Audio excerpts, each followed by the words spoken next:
Hello my dear family members, welcome back to my channel. Today special chicken చిక్కుడుగాయ curry అయితే prepare చేస్తున్నానండి. Taste అయితే మాత్రం చాలా బాగుంటుంది. ముందుగా స్టవ్ మీద ప్యాన్ పెట్టి ప్యాన్ కింద ఫైర్ పెట్టి సరిపడగా ఆయిల్ వేసి ఉల్లిపాయ పచ్చిమిరపకాయలు వేసి చిటికెడు సాల్ట్ వేసి ఈ విధంగా అయితే ఉల్లిపాయలను వేయించేస్తున్నాను. ఉల్లిపాయలు కొంచెం కలర్ మారిన తర్వాత 3 టమాటాలు కట్ చేసి వేసేసానండి. టమోటాలు వేగేలోపు చిక్కుడుగాయలు అయితే ఈ విధంగా క్లీన్ చేసి పెట్టుకున్నానండి.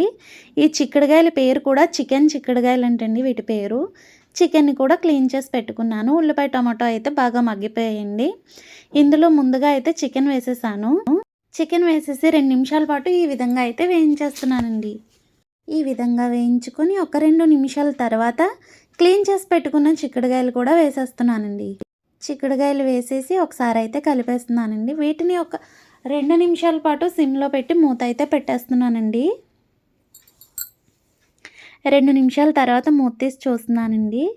ఈ విధంగా అయితే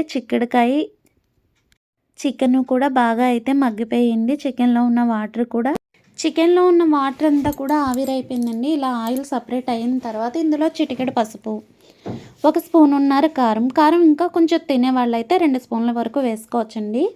రుచికి సరిపడగా సాల్ట్ వేసి ఒకసారి అయితే కలిపేస్తున్నాను. ఈ విధంగా కలిపేసిన తర్వాత 1 గ్లాసున్నర వాటర్ అయితే వేస్తున్నానండి.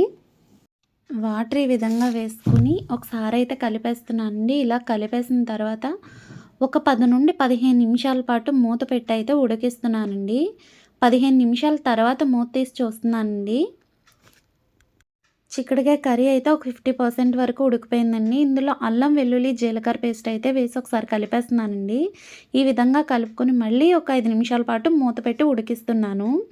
5 నిమిషాల తర్వాత మూత తీసి చూస్తున్నానండి. చిక్కుడుగాయ కర్రీ అయితే ఉడికిపోయిందండి. ఆయిల్ అయితే సపరేట్ అయితే చూడండి. ఈ విధంగా సపరేట్ అయిన తర్వాత ఒక సర్వింగ్ బౌల్లోకి తీసుకొని కొత్తిమీరతో గార్నిష్ అయితే చేసేసానండి. టేస్ట్ అయితే మాత్రం చాలా బాగుంది. మీరు కూడా తప్పకుండా ట్రై చేయండి. నా వీడియోస్ కనుక మీకు నచ్చినట్టయితే లైక్ చేయండి, షేర్ చేయండి, సబ్స్క్రైబ్ చేయండి. Thanks for watching.